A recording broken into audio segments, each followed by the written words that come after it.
الحمد لله رب العالمين والصلاة والسلام على أشرف الأنبياء وسيد المرسلين خاتم النبيين محمد وعلى آله وأهل بيته وصحبه أجمعين. أما بعد، قال الله تبارك وتعالى: يا أيها الذين آمنوا ادخلوا في السلم كافة ولا تتبعوا خطوات الشيطان إنه لكم عدو مبين. وقال تعالى: لا تطع من أغفلنا قلبه عن ذكرنا واتبع هواه وكان أمره فرطا. صدق اللہ العظیم. اسلام ایک مخصوص طرز زندگی کا نام ہے. دنیا میں ہر پیدا ہونے والا زندگی گزار رہا ہے. ابتدائی دور میں بے اختیار و بے شعور زندگی گزارتا ہے. اپنے ماں باپ اور اپنے پرورش کرنے والوں کے شعور کے ماتحت ہوتا ہے.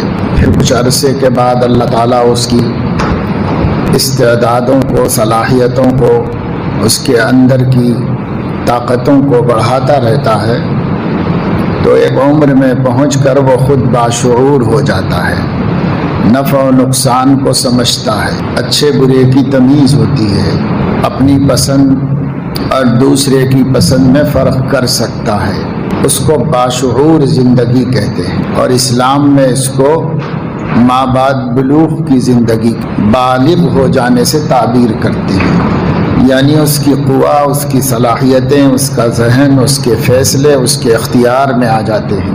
یہاں سے باشعور زندگی گزار رہے ہیں. اس سے پہلے ہر بندہ دوسرے کے شعور اور دوسرے کی پسند کے ماتحت زندگی گزارتا ہے، اور جب خود اس کا شعور پختہ ہو جاتا ہے اور اس کی سمجھ اور اس کی عقل فیصلے کرنے لگتی ہے، تو وہ اب اپنے شعور سے اور اپنے اختیار سے زندگی گزارتا ہے. جہاں سے بندہ اپنی پسند اور اپنے اختیار سے زندگی گزارتا ہے، وہاں سے کسی مخصوص زندگی کو گزارنے کا نام اسلام ہے.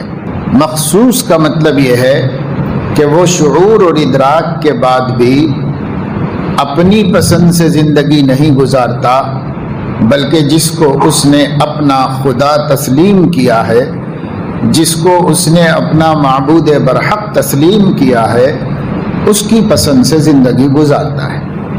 اسلام اللہ تبارک و تعالی شانہ کی چاہت کے مطابق جینے کا نام ہے. جیتے تو سب ہیں دنیا میں، اور سب لوگ وہ سب کرتے ہیں جو مسلمان کرتا ہے، اور مسلمان وہ سب کرتا ہے جو غیر مسلمان کرتا ہے.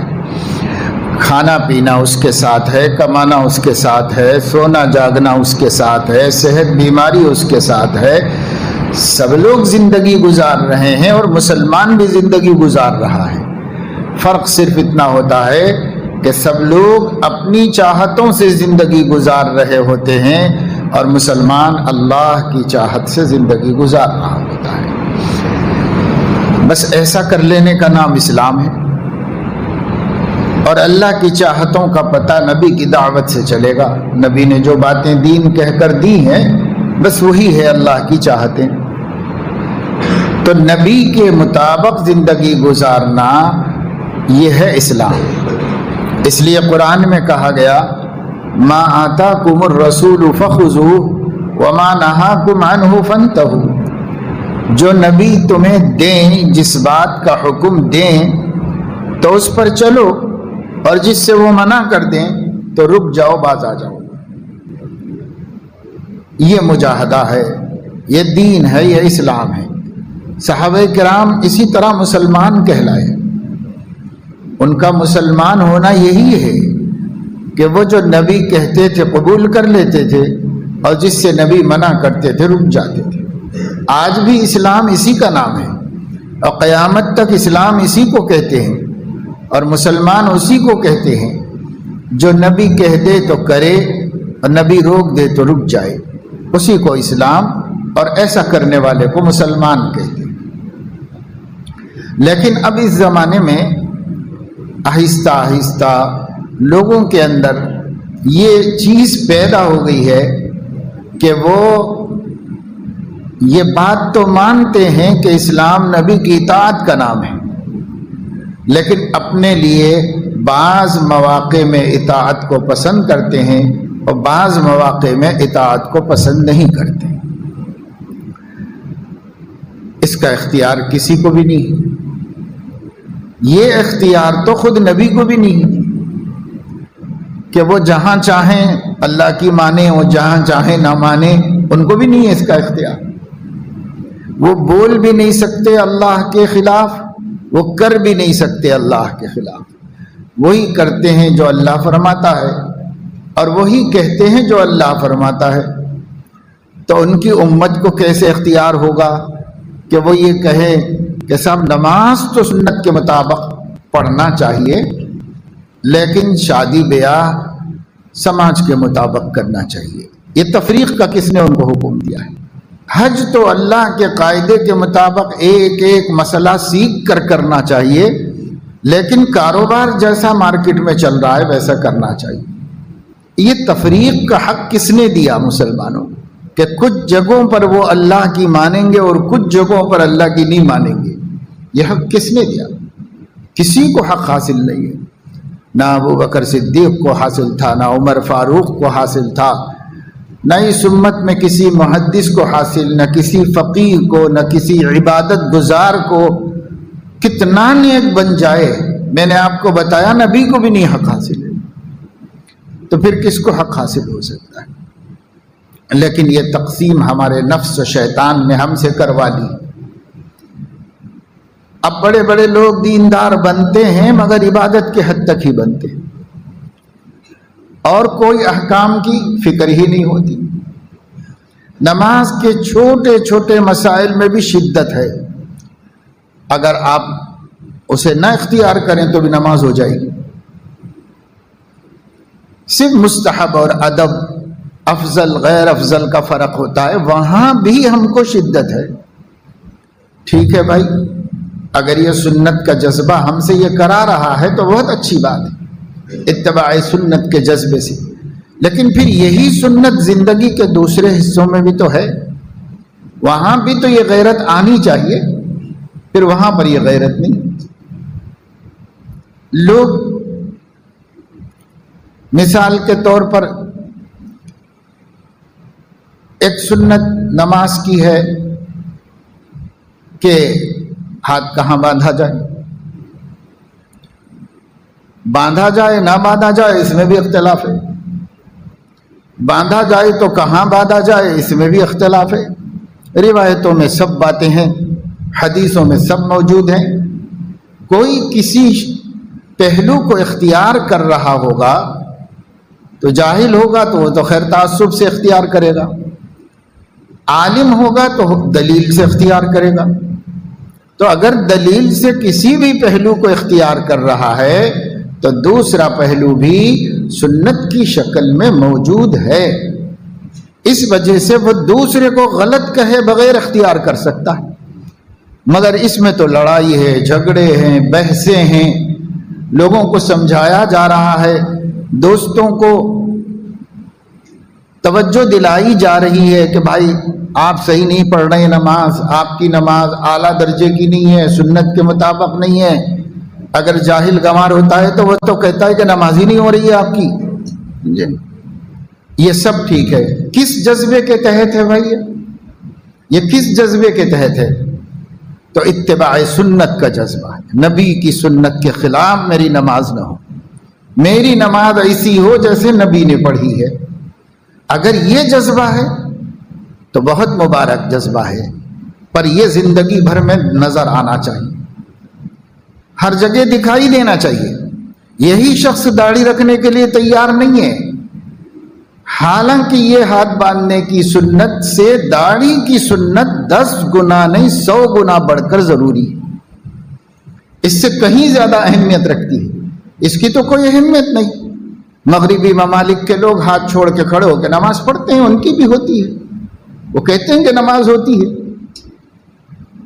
تو نماز تو کسی طرح ہو رہی ہے. فرائض کے ادا ہو جانے سے فرض ہمارے ذمے سے ادا ہو جائے گا. ہاں یہ صحیح بات ہے کہ سنت کے مطابق پڑھنے کی کوشش کرنا چاہیے، لیکن سنت کا جذبہ صرف نماز میں نہیں ہوتا. سنت کا جذبہ ہر جگہ ہوتا ہے۔ ایسا لباس پہنے ہوئے ہیں جس لباس میں نماز پڑھنا مکروہ ہے، بلکہ بعض علماء کے نزدیک اس لباس میں نماز ہوتی ہی نہیں۔ اب ذرا ہم لوگوں کو سوچنا چاہیے کہ اتر پردیش سے خبریں آ رہی ہیں اخبارات کے اندر کہ کئی اہم مندروں کے پجاریوں نے اور ذمہ داروں نے باہر نوٹس بورڈ لگا دیا ہے کہ مندر کے اندر انگریزوں کے لباس میں نہ آئیں کوئی۔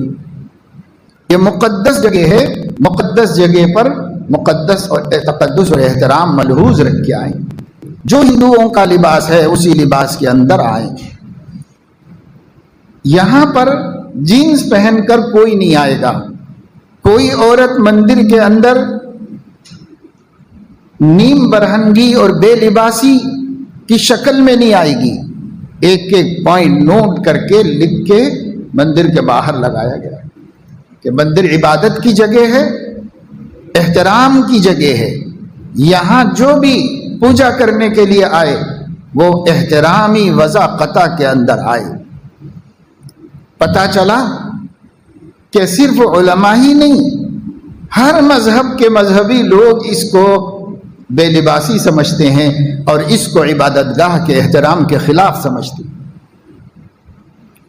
ہاں، وہ انگریزوں کا کلچر ہے، عیسائیوں کا کلچر ہے، وہ اس کو اپنے مذہب کے لیے اچھا ہی سمجھتے ہوں گے، بہتر ہی سمجھتے ہوں گے، لیکن پھر بھی ہم دیکھتے ہیں کہ عیسائیوں کے مذہبی رہنما اور عیسائیوں کی نیک کہلائی جانے والی خواتین، ان کا لباس انہی کے کلچر سے موافق نہیں۔ جتنے ننس ہیں، سسٹرز ہیں، مذہب کی خدمت کرنے والی عورتیں ہیں، انہوں نے لباس ساتر پہن رکھا ہے۔ انہوں نے دوسروں کی طرح نیم برہنگی نہیں اختیار کی، انہوں نے اسی ملک کے اسی مذہب کی عام عورتوں کی طرح ادھورا لباس نہیں پہنا ہوا ہے۔ اسی طرح جو مذہبی رہنما ہیں انہوں نے بھی کامل لباس پہنا ہوا ہے۔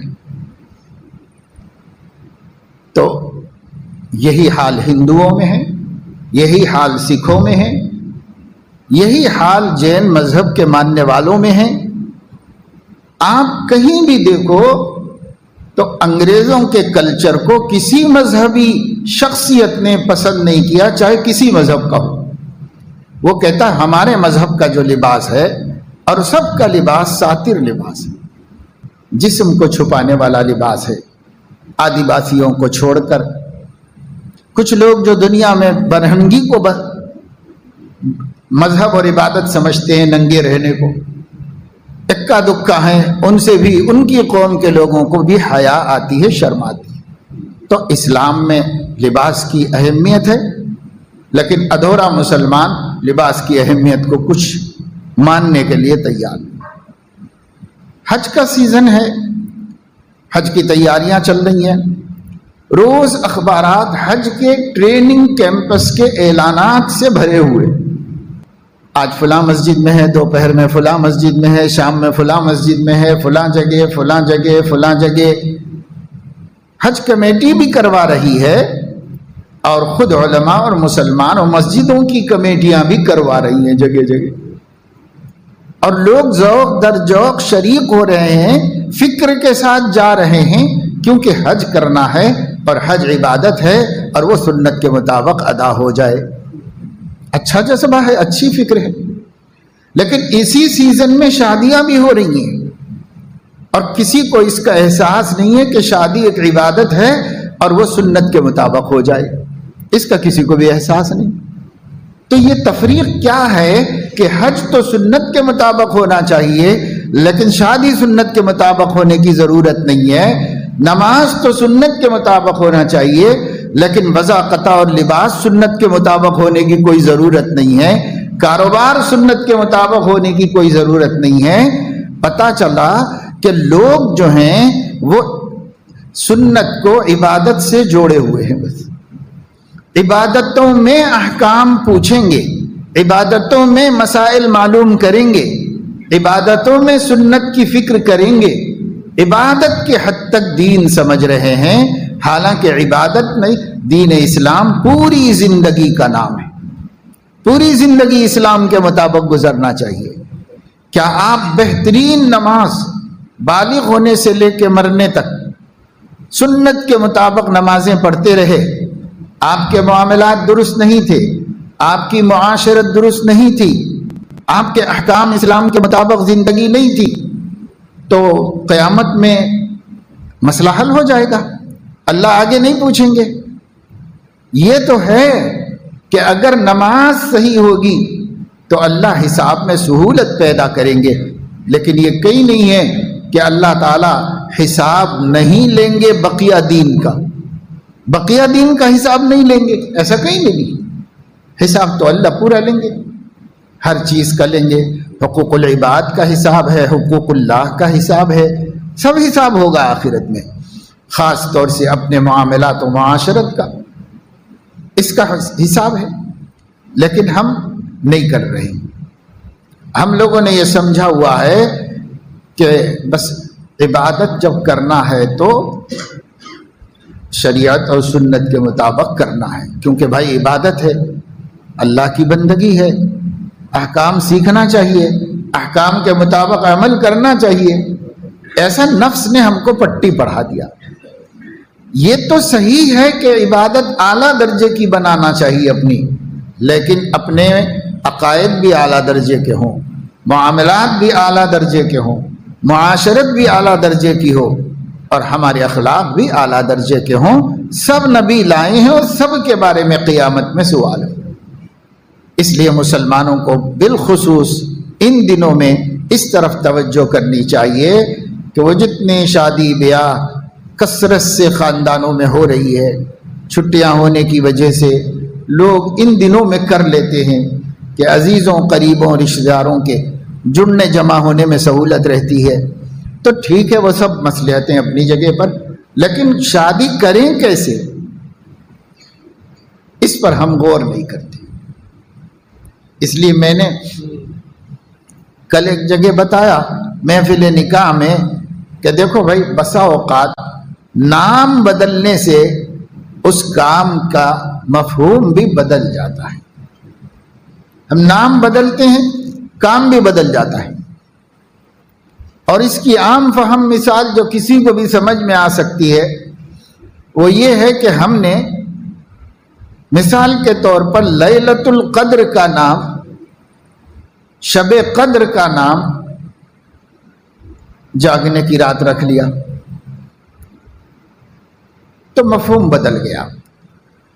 قرآن میں، حدیث میں وہ قدر کرنے کی رات ہے، وہ اللہ کے فیصلوں کی تقسیم ہونے کی رات ہے، وہ دعائیں مانگنے اور خدا تعالی سے اگلے سال میں خیر کو طلب کرنے کی، مغفرت و نجات کو مانگنے کی، عفو درگزر کو مانگنے کی رات ہے۔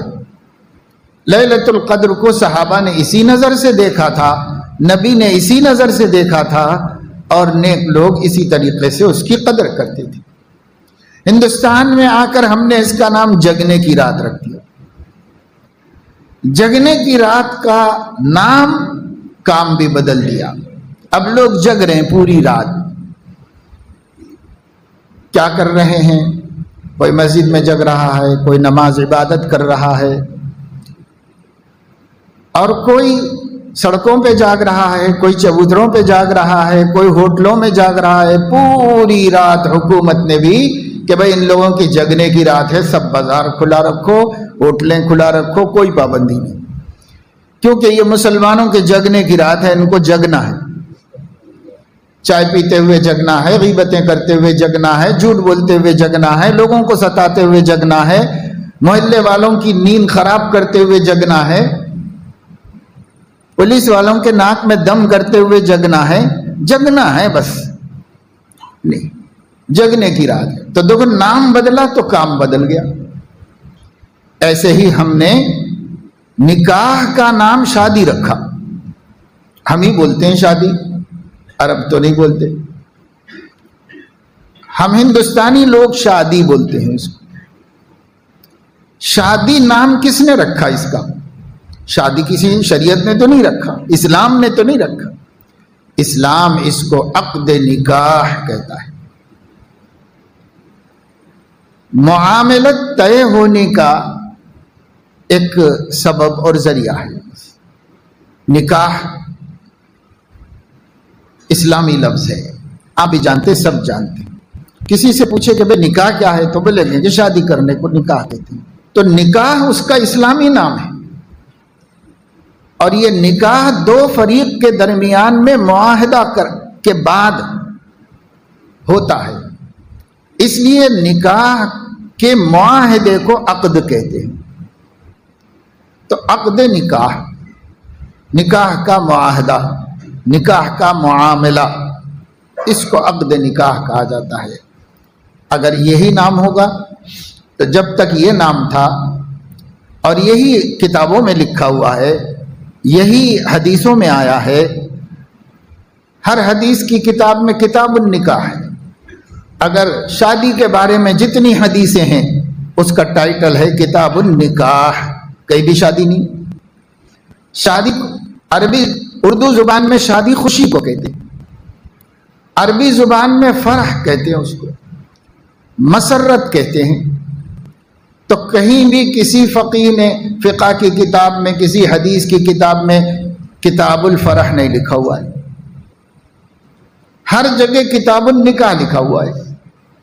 تو اسلام کا جو تصور ہے وہ ذمہ داریوں کی طرف توجہ دلاتا ہے، اور جو شادی کے نام سے تصور ہے وہ ذمہ داریوں سے فرار کی طرف لے جاتا ہے، ذمہ داریوں سے غافل بنانے کی طرف لے جاتا ہے.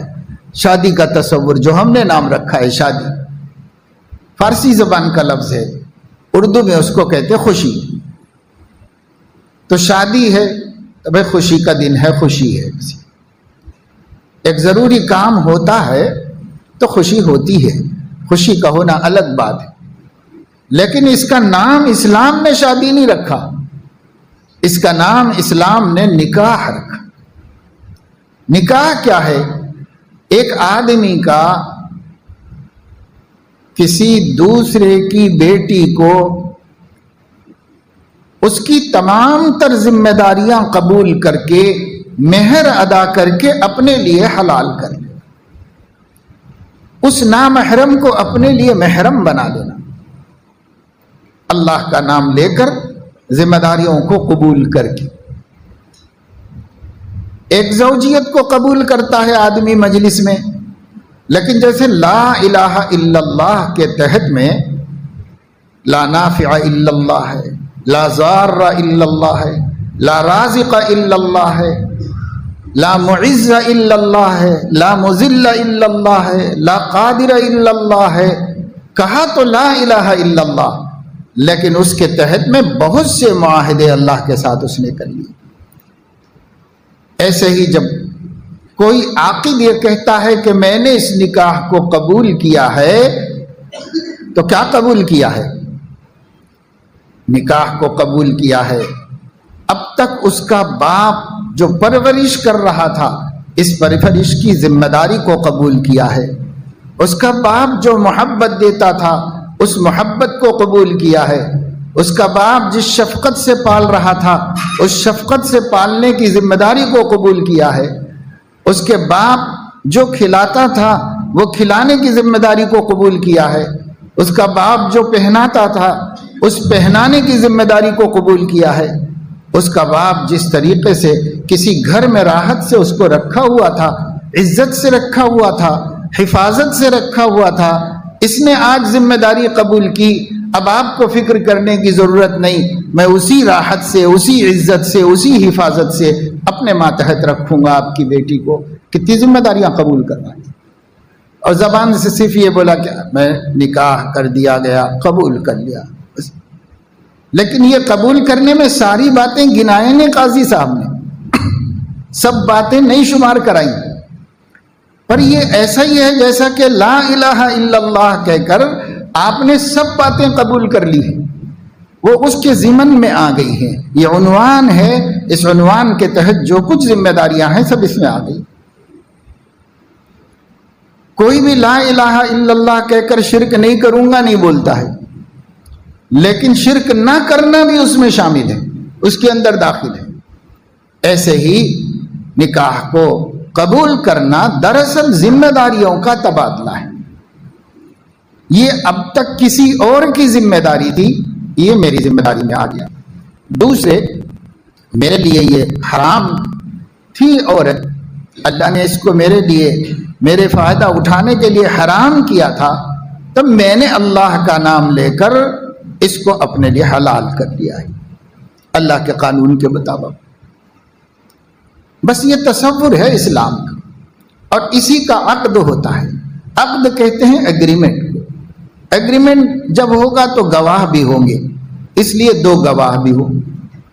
اب اسلام میں نکاح کا تصور یہ ہے کہ لڑکی کو بتایا جائے کہ آپ کا نکاح فلاں ابن فلاں سے اس مہر پر کیا گیا ہے، میں کر رہا ہوں، ولی بتا دے، جو بھی محرم ہے اس کا وہ محرم اس کو بتائے، آپ کا نکاح کر رہے ہیں، ہم فلاں شخص سے کر رہے ہیں اور اس کے اتنے مہر پہ کر رہے ہیں۔ اس کو کہتے ہیں اذن، اجازت طلب کرنا۔ اس لیے ایک لڑکی کے علم میں آیا اور اس لڑکی نے اسے انکار نہیں کیا، بس یہ انکار نہ کرنا اس کی اجازت ہے۔ ایک کام ہو گیا۔ دوسرا کام یہ ہے کہ لڑکے سے کہا جائے، نکاح کرنے والے سے، کہ فلاں لڑکی کا نکاح آپ کے ساتھ اتنے مہر پر کر دیا گیا ہے، تو کیا آپ نے اس کو قبول کیا ہے؟ یہ جواب طلب کرنے کو ایجاب کہتے ہیں۔ وہ کہہ دیتا ہے کہ ہاں میں نے قبول کیا ہے، یا اس کو بول کے کہلوایا جاتا ہے، ایسا بولو کر کے کہلوایا جاتا ہے۔ جب بھی وہ بولے گا یہ الفاظ، اس کو قبول کہتے ہیں۔ تو پہلا کام لڑکی کو اطلاع ہونا کہ اس کا نکاح کس سے ہو رہا ہے، کتنے مہر پہ ہو رہا ہے۔ دوسرا کام کسی شخص کا نکاح کرنے والے سے جواب طلب کرنا۔ بہتر ہے کہ لڑکی کا باپ خود ایجاب کرائے، اس کو کرنا نہیں آتا تو وہ کسی سے بھی کروا سکتا ہے، ایجاب کرے۔ وہ جواب دیا، یہ دو کام مل کے ایک ہے، اس کا نام ایجاب و قبول ہے۔ یہ ایجاب و قبول دوسرا کام۔ تیسرا کام، دو مسلمانوں کا کم سے کم سننا، اس ایجاب و قبول کو سننا، اس مہر کو سننا، تاکہ کبھی ضرورت پڑے تو گواہی دے سکے عدالت میں۔ اس لیے کم سے کم دو مسلمان، اور جتنے سن لیں بہت اچھا، مگر دو کم سے کم سنیں، کیونکہ اسلام میں دو گواہوں کی گواہی معتبر ہوتی ہے، شاہداک او یمینک۔ تو یہ ہو گیا، اتنی چیز ہے، بس اتنے سے عمل کا نام اسلام میں نکاح ہے۔ کسی کا پیغام بھیجنا، لڑکی کا یا اس کے ولی کا اس کو قبول کر لینا، رضامند ہو جانا، پھر ایجاب و قبول کا ہونا، اس ایجاب و قبول اور مہر کا دو مسلمانوں کا گواہ بننا، بس اتنے سے عمل کا نام نکاح ہے اسلام میں۔ اس میں کوئی خرچہ نہیں، اس میں کوئی رسم نہیں، اس میں کوئی پہلے کے اخراجات نہیں، بعد کے اخراجات، بس اتنا کرنے کا نام نکاح ہے۔ ہم نے اس کا نام شادی رکھ کر ایک مصیبت بنایا ہے، ایک پہاڑ بنایا ہے، ایک آفت بنایا ہے، اور اسلام نے اس کا نام نکاح رکھا۔ اس کی کتنی ضروری چیزیں ہیں آپ علماء سے پوچھ لیجیے، ضروری چیزیں کیا ہیں؟ بس یہ چند ضروری باتیں ہیں جو صرف کام ہی ہیں، جس میں خرچہ کچھ نہیں، صرف کام ہے۔ اب اس کے بعد چونکہ ایک معاہدہ ہوا ہے، ایک نئی زندگی کا آغاز ہے، تو چھوارے تقسیم کر دینا مستحب ہے، نہ سنت، نہ فرض، نہ واجب۔ کھجور تقسیم کر دو، عربوں کے ہاں کھجور ہی تھے، ہر وقت آسانی سے ملنے والا کھانا اور غذا وہی ہے۔ سوکھی کھجوریں چھوارے کہلاتے ہیں، کھجور تقسیم کر دی گئی۔ اس کے بعد اگر سکت ہے، گنجائش ہے، تو سادگی سے ولیمہ کر لیا جائے گا، نہیں ہے تو وہ سنت ہی تو ہے، کوئی واجب و فرض تو نہیں۔ کتنی سنتیں چھوڑ رہے ہیں، اگر یہ سنت کسی کی چھوٹ جائے تو کیا گناہ کی بات ہو رہی ہے؟ بالخصوص گنجائش نہ ہونے کی وجہ سے چھوڑ دے، بھائی اتنی گنجائش نہیں ہے کہ ایک دعوت کر سکے لوگوں، وہی ضروری نہیں ہے، بھائی سنت ہی تو ہے۔ آپ ہی لکھتے ہیں ولیمہ مسنونہ۔ ولیمہ مسنونہ کا کیا مطلب ہے؟ کہ سنت کام، نہ واجب نہ فرض، نہ کرے تو نکاح پہ کوئی اثر نہیں پڑتا، لیکن سنت سمجھ کے کر لیتے ہیں، یا ایک خوشی کا موقع ہے، رشتہ دار احباب جمع ہو جائیں، کھلا دیں، کھا لو کھلا لو، منع تو نہیں کیا جائے گا، لیکن اس کو جس طرح کیا جا رہا ہے وہ تو قابل مذمت ہے، گناہ ہے، چھوڑنے کے قابل ہے۔ جس طرح اس کا نقشہ ہم نے بنا لیا ہے شادی کی دعوت کا اور ولیمے کی دعوت کا، یہ دعوتیں کیا ہیں؟ نکاح میں اسلام نے نہیں رکھی، اسلام نے نہیں رکھی ہیں، ہم نے اپنے رواج، اپنا علاقہ، اپنا زمانہ، اپنے زمانے کے لوگوں کا عمل، اس کو سامنے رکھ کر ہم اس کو ضروری سمجھ رہے ہیں، لیکن کیا اسلام ضروری سمجھ رہا ہے؟ اسلام کچھ بھی اس کو ضروری نہیں سمجھ رہا ہے، مگر ہم کہتے ہیں کہ بھائی وہ اعلیٰ درجے کا نکاح تو اتنا ہے جتنا میں نے بتایا، ایسے ہی اس دنیا کی سب سے معزز بیٹی سیدہ فاطمہ رضی اللہ تعالیٰ عنہا کا نکاح ایسے ہی ہوا، سیدہ زینب کا نکاح ایسے ہی ہوا، وہ تو اسلام سے بھی پہلے ہوا مگر سادہ ہی ہوا۔ حضرت ام کلثوم، حضرت رقیہ رضی اللہ تعالی عنہن، سب بیٹیوں کا نکاح اس لیے ہوا۔ یہ دنیا کی سب سے قیمتی بیٹیاں ہیں، سب سے معزز بیٹیاں ہیں، ان کے برابر اگر حسب، نسب، خاندان، حیثیت عرفی، مال، دولت کسی اعتبار سے بھی تولا جائے تو رسول اللہ کی بیٹی کے مقابلے میں کسی ترم خاں کی بیٹی کا کوئی وزن نہیں۔ اگر اللہ کے نبی کی بیٹی ایسی بیاہی جا سکتی ہے تو پھر کون ہے جس کی بیٹی کی عزت کے خاطر کچھ کرنا پڑتا ہے، اس کے علاوہ بھی بہت کچھ کرنا پڑتا ہے، وہ کون ہے پھر اگر نبی کی بیٹی کا ایسے نکاح ہو جائے؟ حضور علیہ السلام نے، حضرت ابو بکر نے، روایات سے معلوم ہوتا ہے کہ حضرت ابو بکر نے رشتہ بھیجا تو زیادہ عمر ہونے کی وجہ سے پسند نہیں فرمایا، حضرت عمر نے بھیجا تو بھی زیادہ عمر تھی اس لیے پسند نہیں فرمایا، دونوں نے مل کر حضرت علی کو تیار کیا تو انہوں نے کہا کہ میں کیسے کہوں، وہ میرے بڑے بھائی ہیں، میرے سرپرست ہیں، کیسے میں ان سے کہوں؟ تو کہا کہ ہم پیش کر دیں گے آپ کا پیغام۔ ان کی بات آئی مجلس میں تو حضور علیہ السلام نے موضوع قرار، ہاں مناسب ہے، بالکل موضوع ہے یہ رشتہ، قبول کر لیا، طے کر دیا، نکاح پڑھا دیا۔ جب رخصتی کرنا چاہی تو حضرت علیہ السلام نے حضرت علی رضی اللہ تعالی عنہ کے سرپرست بھی وہی، حضرت فاطمہ کے سرپرست بھی وہی۔ حضرت علی کا اب کون تھا مدینے میں نبی کے علاوہ؟ پہلے تو جب تک ابو طالب زندہ تھے تو باپ تھے زندہ، وہ بھی نہیں رہے، وہ تو مکے میں انتقال کر گئے، اب کون تھا سوائے نبی پاک صلی اللہ علیہ وسلم کے؟ وہی ان کے سرپرست اعلیٰ تھے۔ بیٹی کی بھی ماں نہیں تھی، حضرت خدیجہ کا بہت پہلے انتقال ہو چکا تھا، سوتیلی مائیں تھیں۔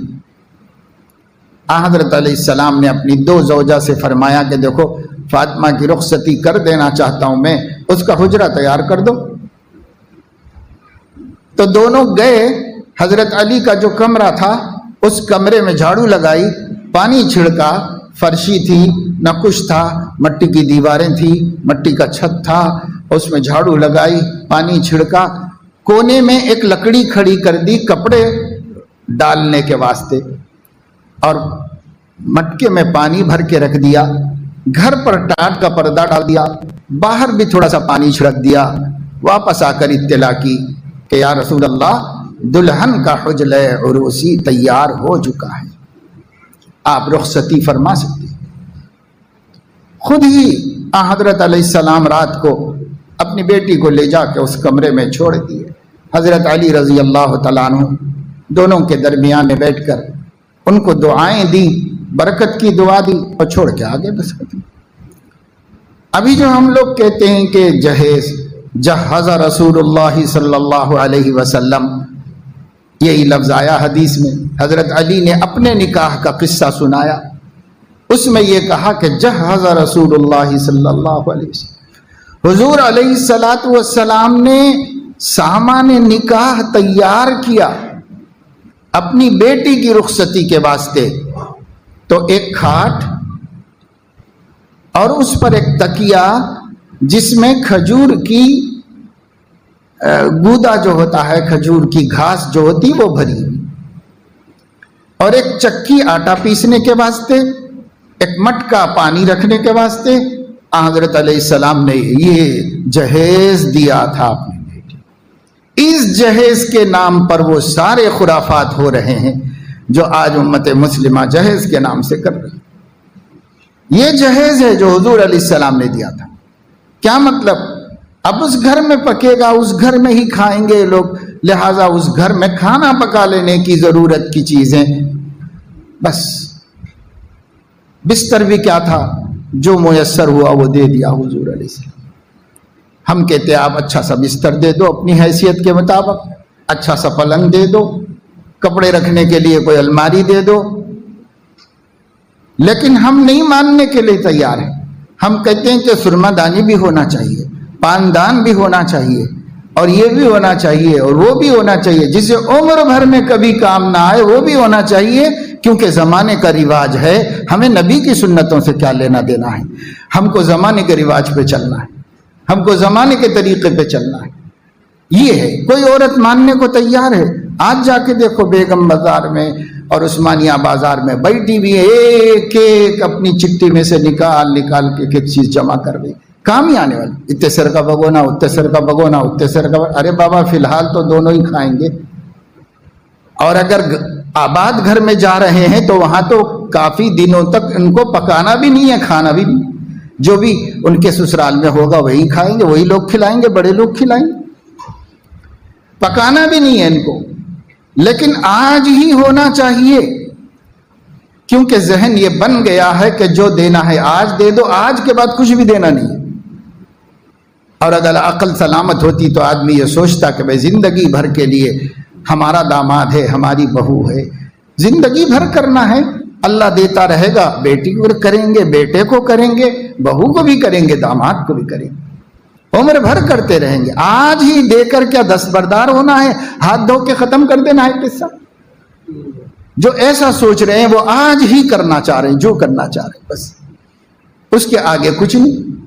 آگے مصیبت بھی آ جائے تو کوئی پوچھنے والا نہیں، آگے کوئی پریشانی ہو جائے تو کوئی رحم کرنے والا نہیں، سب آج کر دینا ہے، بس ختم۔ یہ سب تصورات میرے عزیزو باطل تصورات ہیں جو ہم نے بنائے ہیں، نہ اللہ نے نہ اللہ کے نبی نے، کسی نے بھی نہیں۔ اسلام بہت سمپل نکاح دیا ہے، اب آپ اس کو شادی کہہ لو کہ نکاح، لیکن ہے اتنا ہی کام کرنے کا۔ اور اگر اتنا کام ہم کر رہے ہیں، اسی طریقے سے کریے، اس کو سنت کہتے ہیں۔ کارڈ میں لکھنا کافی نہیں ہے، ہر کارڈ پہ لکھا ہوا ہے النکاح من سنتی، پہلے سے ہی چھپا ہوا ہے، وہ آپ چھپانے کی بھی ضرورت نہیں، پہلے سے ہی چھپا ہوا ہے۔ لیکن چونکہ ایک خوبصورت ڈیزائن میں چھاپ دیا ہے تو کوئی اس کو پھول سمجھ کے چھوڑ دیتا ہوگا، پڑھتا ہی نہیں اس کو کوئی۔ پڑھو، پہلا لفظ یہی لکھا ہوا ہے، بسم اللہ الرحمن الرحیم، النکاح من سنتی، نکاح میری سنت ہے، نبی کی سنت ہے تو نبی کی سنت ہی پر اس کا تکمیلہ ہوگا۔ آگے کھولیے، آگے کھولی تو لکھا ہوا ہے کہ میرے بچے کا عقد مسنون، عقد مسعود، نکاح مسنون، بس اسی میں سے کوئی لفظ اندر لکھا ہوا. پھر ولیمے کا کارڈ رکھا ہوا ہے، تو میرے بچے کا ولیمہ مسنونہ. ہم کو اپنے نکاحوں کو مسنون کہتے ہوئے، ہم کو اپنے ولیموں کو مسنونہ کہتے ہوئے اللہ سے اور نبی سے حیا آنی چاہیے، شرم آنی چاہیے. نام سنت کا دے رہے ہیں اور کر رہے ہیں ساری خرافات اول سے آخر تک. کوئی گناہ ایسا نہیں ہے جو شادی میں نہیں ہو رہا، ہر گناہ کر رہے ہیں. بعض علماء تو انہوں نے کاؤنٹ کر کے جمع کیا ہے، ایک جگہ پوری تفصیل بنائی گئی. جیسا آپ لوگوں کو بازار کے اندر پوری تفصیل ملتی ہے، چھپی ہوئی جہیز کی لسٹ، چھپی ہوئی لسٹ، آپ اس پہ ٹک کر کے دے دو، بس یہ چاہیے، یہ چاہیے، نہیں چاہیے، یہ چاہیے، پوری لکھ کے امکانی درجے میں ہر چیز لکھی ہوئی ہے اس میں. نمبر 1 قرآن کریم، نمبر 2 مصلی، نمبر 3 فلاں فلاں سے شروع ہو کر الا بلا جتنی چیزیں مانگنا بھکاری پن ہے، ذلت ہے، رسوائی ہے، سب اس میں لکھو. اتنے جوڑے چپل، اتنے جوڑی چوڑیاں، اتنے جوڑا یہ، اتنے یہ سب لکھو. تیار مارکیٹ میں ہے، جا کے لانا ہے. لڑکی والے پوچھ رہے ہیں کہ آپ لوگوں کا کیا ڈیمانڈ ہے. اچھی بات، ہم لوگ جا کے بھیجتے ہیں، جا کے بازار سے لاؤ، ٹک لگا کے سب بھیجو، یہ پورے چاہیے، اس کے پاس بھیج دیے جاتے ہیں. یہ کیا ہے صاحب؟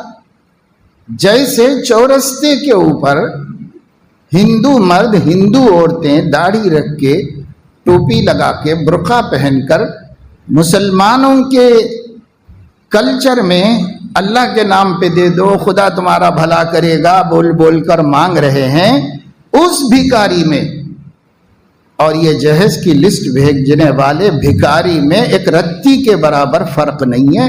دونوں اسی درجے کے بھکاری ہیں، بلکہ وہ تو غریب محتاج ہوگا، یہ تو اس سے بھی بدتر بھکاری ہے جو یہ کہہ رہا ہے کہ یہ بھی دے دو تو ٹھیک ہے، یہ بھی مناسب ہے، یہ بھی چلتا، مگر دے دیے تو اچھا ہے. کیا بھیک ہے؟ کیسی کمینگی ہے یہ؟ عزت کو نکال کے سائڈ میں رکھ کر وہ لکھتا ہے. تب وہ اپنی عزت کو بھی نہیں جانتا کہ میں کوئی معزز آدمی ہوں، اپنے کو ذلیل بھکاری فقیر بنا کر لکھتا ہے کہ یہ چاہیے. اور اپنی بیویوں کو بھیجتا ہے، اپنی عورتوں کو بھیجتا ہے کہ جاؤ مانگ کر کے لے کے آؤ. یہ سب اسلام میں ہے کیا؟ کرو بھائی. کہتے بھائی صلہ رحمی ہے، بنیادی ضرورت کی چیزیں کر لو. علماء نے اس میں سختی نہیں کی، بنیادی ضرورت کی چیزیں کرنا ہے تو کر لو. اعلیٰ درجہ یہ ہے کہ لڑکا خود کر لے، لیکن اگر وہ اس کا اہل نہیں ہو اور لڑکی کے والدین کر سکتے ہو تو چلو اپنی بیٹی ہے، اپنی بیٹی کی سہولت و راحت کے لیے کرتے ہیں. تو اسلام ضرورت کے حد تک منع نہیں کرتا. جیسے حضور علیہ السلام نے نہایت ضروری چیزوں کا انتظام فرما دیا تھا، اتنا ضروری چیزوں کا انتظام کرو، کوئی گناہ نہیں. لیکن اس کے لیے دکھاوا، حیثیت عرفی، تماشا، ظلم، زیادتی، بھیک مانگنا اور وغیرہ اور وغیرہ. کئی لوگ ایسے ہیں کہ ان کے 2-3 بچے ہیں، گھر مختصر سا ہے یا کرائے کا ہے اور رہتے سب اسی کے اندر ہیں، تو سامان رکھنے کو بھی جگہ نہیں. کم سے کم بول سکتے کہ بھائی ابھی نہیں ہے، جب ہمارا بچہ الگ رہنے لگے گا تو آپ دلا دیجئے گا جو بھی دلانا ہے. فی الحال ابھی ہمارے گھر میں رکھنے کو بھی جگہ نہیں ہے، تو کیوں پیسہ خراب کرتے ہو، کیوں سامان خراب کرتے ہو؟ نہیں لاؤ. مارواڑیوں نے شہر میں جگہ جگہ رہن سنٹر کھول کے رکھے ہوئے. لے گھر میں جگہ نہیں ہے، لے جا کے رہن سنٹر میں رکھ دو. وہ 3 لاکھ روپے خرچ کر کے سامان آپ کو دیا ہے، آپ رہن سنٹر میں لے جا کے 1 لاکھ میں رکھا کے آئے. اور وہ 1 لاکھ اس لیے کہ شادی کے بعد کے رسومات کرنا ہے، وہ رسومات کرنے کے لیے لے کے آئے ہیں آپ. تو کیسے مسلمان نادان ہو گئے، ناسمجھ ہو گئے، اور کیوں کر مسلمان ایسی حرکتیں کر رہے ہیں جن سے ان کی معیشت تباہ ہے، ان کی زندگی برباد ہے۔ ایک واقعہ میں آپ کو سناتا ہوں۔ بہت بڑے عالم دین گزرے ہیں حضرت مولانا مفتی محمود حسن صاحب رحمت اللہ علیہ، ہندوستان میں اپنی حیات میں فقیہ الملت کہلاتے تھے، بہت بڑے مفتی تھے۔ ساؤتھ افریقہ گئے ہوئے تھے، وہاں انتقال ہو گیا، وہیں پر مدفون ہیں، لیکن ہیں ہندوستان کے بہت بڑے عالم، ساری زندگی یہیں گزری دین کی اشاعت میں تعلق۔ تو وہاں میل وشارم میں حضرت تمل ناڈو کے ایک شہر میں ایک بڑی مسجد میں ایک رمضان میں معتکف تھے۔ سینکڑوں لوگ ان کے ساتھ اعتکاف میں تھے۔ بستی کے بہت سارے لوگ شادی نکاح بچوں کے بچیوں کے کرنا چاہتے تھے، تو ان لوگوں کی خواہش یہ تھی کہ بڑے بزرگ آئے ہوئے اللہ والے ہیں، ان سے پڑھا لیں، خواہش ہوتی ہے لوگوں کی ان کی دعا مل جائے گی۔ تو جا کے گزارش کرتے تھے کہ حضرت ہماری بچی کا نکاح پڑھا دیجئے، ہمارے بچے کا نکاح پڑھا دیجئے۔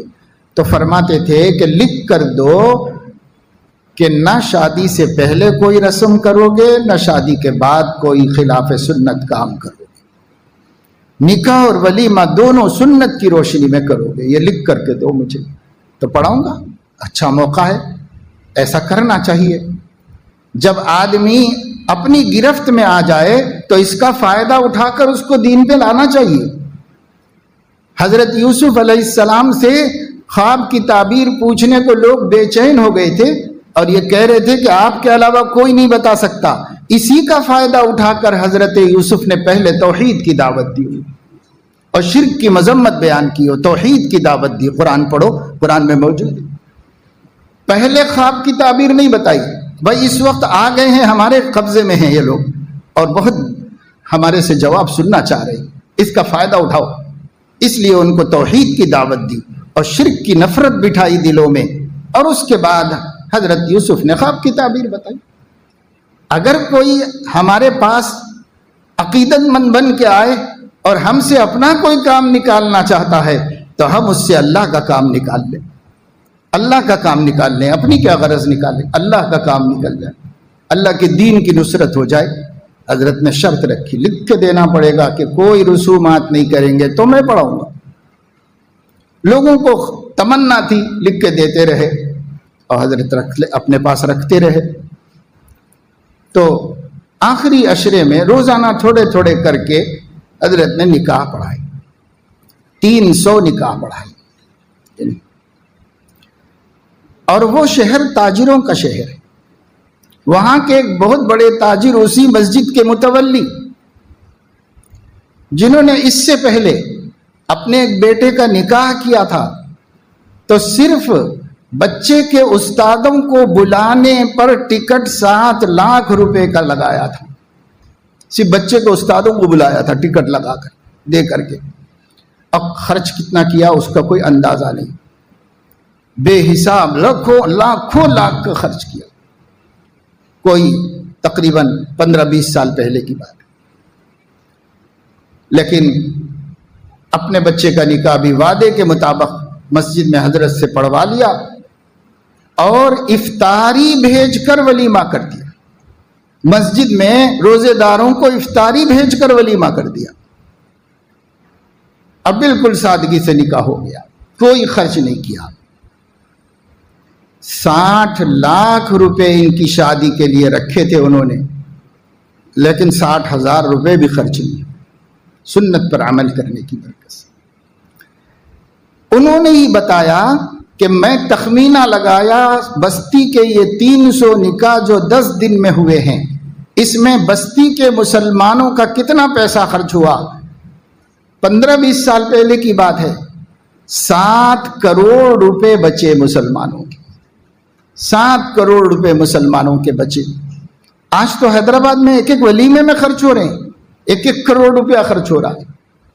کیا کیا ہو رہا ہے بس بیان کرنے سے بھی شرم آتی ہے کہ مسلمانوں کی کیا کیا حماقتیں بیان کی جائیں۔ میرے دوستو، اللہ پاک اپنے کرم سے ہمیں ہدایت دے، توفیق نصیب فرمائے۔ کم سے کم اللہ کو خوش کرنے کے لیے نہ صحیح اس ملک کے برے حالات میں اپنی روزی روٹی اور اپنی معیشت کو برباد ہونے سے بچانے کے لیے بھی اگر مسلمان عقل مندی سے کام لے اور صرف شادیوں کی رسومات کا پیسہ بچا لے، بس شادی سے پہلے سے سلسلہ شروع ہوتا ہے، جا کے سمجھاؤ، ہاتھ جوڑو تو بھی نہیں بھائی میری خواہش ہے، نہیں بھائی گھر والے نہیں مان رہے، وہاں سے شروع کرنا ہے۔ اب آج کل خطبہ اور منگنی یعنی بچی کو اپنانا، اس کے واسطے بھی بڑا شادی خانہ لے کر کافی بڑی دعوت کر کے اس دعوت میں کیا ہو رہا ہے صاحب؟ تو انگیجمنٹ کے لیے دعوت، کیا کیسے ہماری سمجھ کے اوپر ماتم کیا جائے؟ کیوں کر رہے مسلمان ایسا؟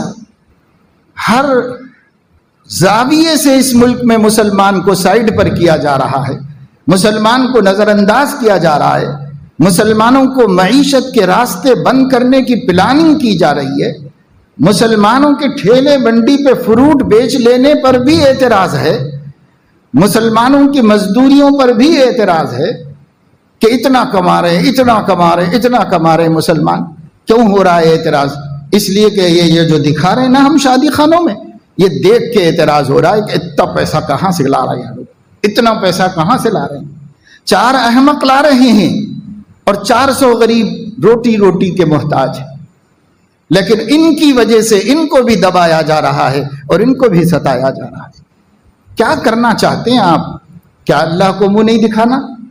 کیا نبی کے سامنے نہیں جانا قیامت میں؟ کیا اتنی امت کے اوپر مصیبتیں ڈھانے والے اپنی شادیاں کر کے بجا طور پر ان کے بارے میں کہا جا سکتا ہے ہمارے گھر کے دیے بجھا کر وہ اپنی شمع جلا رہے ہیں؟ غریبوں کے گھر کے دیے بجھا کر، غریبوں کی گھر کی بیٹیوں کو غیروں کے ساتھ جانے پر مجبور کرنے کے واسطے یہ مالدار اپنی شان و شوکت بتا رہے ہیں، اپنی شان و شوکت دکھا رہے ہیں۔ غریب کی بیٹی کہہ رہی ہے ہمارے گھر کے دیے بجھا کر وہ اپنی شمع جلا رہے ہیں۔ یہ آہیں آپ کو کام آئیں گی؟ یہ آہیں آپ کی بیٹی کے رشتہ دار زندگی میں کام آئیں گی؟ ذرا غور کرو، سوچو۔